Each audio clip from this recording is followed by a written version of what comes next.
चलिए एगो छोट से बड़ चुटकुला बा। एगो गांव में बड़ा बढ़िया मास्टर साहब रहे। शिक्षा आदमी बहुत लोग के पढ़ावे लिखावे पंचायत करे वाला। ओकरा बाल बच्चा ना होखे, कहाँ कहाँ देखवा दिल, भागता उझैती करा के गढ़ी माई के पाड़ा मन लग तो एगो लड़का भेलक, ओकरा बेटा भेगल मास्टर साहब के। लेकिन बेटा तो भेल बौस हो गेल, सापा गणासी बुर्बक।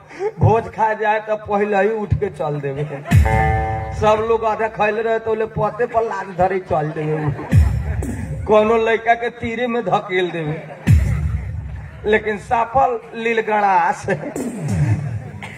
हेलो, वहां के लोग बड़ा शिकायत कलक, अपने के लड़का बड़ा बुर्बक मिल गए।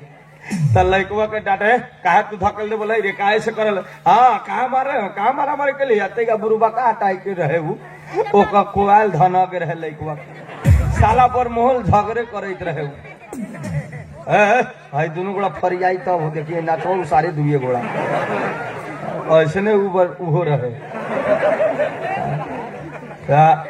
पहले कहलिए कि शांत बना के बैठ न तो लौसिन चल जो, या गाड़िए फरियावे लगे तो हमरा से पहले। अब लड़कवा रहे बुर्बक, ओकर बेटा के कितना पिटलक करलक, उ जियबे न करे, खाली तासे खेले, ईयरफोन कान में लगा के रात भर दिन भर सुनते रहे। आ जवन काम करे जवन गलती है, ओकर बाप हैरान हो के कहते रे सुने ने, तू चल जो बाहर कमाए, बुटवल चल जो न तो काठमांडू चल जो, बुटवल कबाड़ के काम में। तो कहते न हो, हम न जब बाहर ठंडा में हम मरिए जाए ना। बिहार सवेरे बस पकड़ के बुटवल चल जो, न तो बड़ी मार मारम। गांव में हमर शिकायत करा दिली। एगो बेटे रहे, ओकरा के पीटे ठेठावत ले गेल कलिया बस स्टेशन में, बस पकड़वा दिलक बुटवल जाए वाला पोखरा। अब तो बस में जब लड़कवा के बैठावे गेली छौड़ा के अपना बम्पी लाटवा के, बस में जगह न रहे, सब सीट पे। तो कही दो उतर के आके, बाबू केने बैठी है? न है सीट ओट है। तो केहू मैं घुसिया के सीटों के नीचा बैठ ले जो बीच में, कि ना नीचा ना बैठम दम फूल जाए। तो कहते पाछा लटक, जो बस के पाछा लटक, पहाड़ पर चढ़ल हम लटकम तो गिर ना जाए। गेल तो कंडक्टर अपना दे हाथ के रहे, कहते हजूर एटा सीट मिलाई देनु हो, आपनो मानछे हो। तब कंडक्टर साहब कहते ल हुन्छ। तो सब सीट पे खोजत, वो बस में एगो सीट बाँच रहल, ड्राइवर लंग पतार का सीट ओहे एगो सीट बाँच रहे। आई साला रहे बम्पीला, वही सीटवा पर ले जाके एक के कंडक्टर बैठा के। बस जब कॉलेज से खुलल, पोए बजे तो छमड़ा ड्राइवर साहब उरी पर मोहल ताके, आ ड्राइवर साहब पहड़ी जा कि छौड़ौरी ताके, कोई कहा के कहा जानी बुर्बक बा आके लीढ़ा बा। ड्राइवर सब सोचे कि बुझाई तक लालका तार धना गेल बा।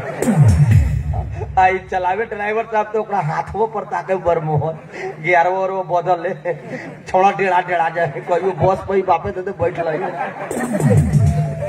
चल गए मुगली में गेल, तब ये खला जगह चला ला नहीं, आधा घंटा टाइम छ, ल छिटो खाना साना खाऊ, मुगली में खाऊ, यही स्टॉपेज। अब तक बस रोक दिल रोड में, आधा घंटा टाइम मिलल पब्लिक के खाएला, सब बस में के चल गए खाए। तब कंडक्टर साहब भी बुरबाका का इधर चल उतर न चल खाए, तो कहते न खबुआ, कहल बाबू हमार काठमांडू ले खाएला, रास्ता में बढ़ेगा न हवा दिले। आई तो घरे से पिटा के रहे, साला खाओ कथी। अल्लाबरा रहे वो, पहले ही से बानर रहे वो। कंडक्टर कहता है तो यही में बैठ, सब खा के चल आई तो चले के। तो कहते जाना समझ चढ़िए जाना। आउ ड्राइवर लंग बैठा रहे, सीट वाला सब देख के सब गोड़ा जब होटल में खाना खाए लगल, सब लोग होटल में बैठ गए बस में के। तब छौड़ा पंपी लाटवा बसे में रह गए। खाना खा के सब आके सीट में बैठ गए। ड्राइवर साहब सिगरेट उगरेट बड़का पिए जाए, जब सीट में बैठ के चाबी मोरता गाड़ी 3 गियर में साफा स्प्रे पहाड़ पे। अब ढुलान के मेरी गियर उरी देखे तो ड्राइवर तो गियरे ना। अब गुरु जी ये गियर कहाँ छोड़े। अब कंडक्टर ई थोड़ा बहुत नेपाली बुझे वाला ना। अब ड्राइवर चितिया यो गियर कहाँ छोड़े, ये गियर के थाए छै ना का हराई आ 200 गोड़ा में बैठल तिरछुली के बांध पर जाए वाला बस बर्दाश्त हुए न तेजी में। अब कंडक्टर भोजपुरी बोले है साला के लड़का तू एला बैठल ले गियर का हो गेल रे, सब गोड़ा खाए गिर लगा तू बस में ले गियर का हो गेल कहते हम मोगली में उखाड़ के पी गेलियो। अरे साला का वो तही तो नहीं खाए लगला तो उखाड़ के हम फेंक देलियो। भाई दा काहे रे ड्राइवर साहब कोले से उखाड़ै थई त ना उखाड़ै वो से का हम कहली एके बार उखाड़ के काठमांडू पुगा दे चले तौले बस तिरछुली एक एगो साला 150 गोड़ा के लिए चल गए। बेटा बुर्बक हो गेल तो बाहरों जाले तो घटने घटावल का करू।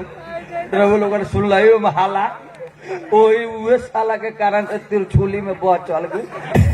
बाप ओकर सब बेच के वही में लगा दिल बेटे में तार न लगा। जैसने एगो हमहू गांव के पिला से बाड़ी। Subscribe to the channel and press the bell icon for latest video updates.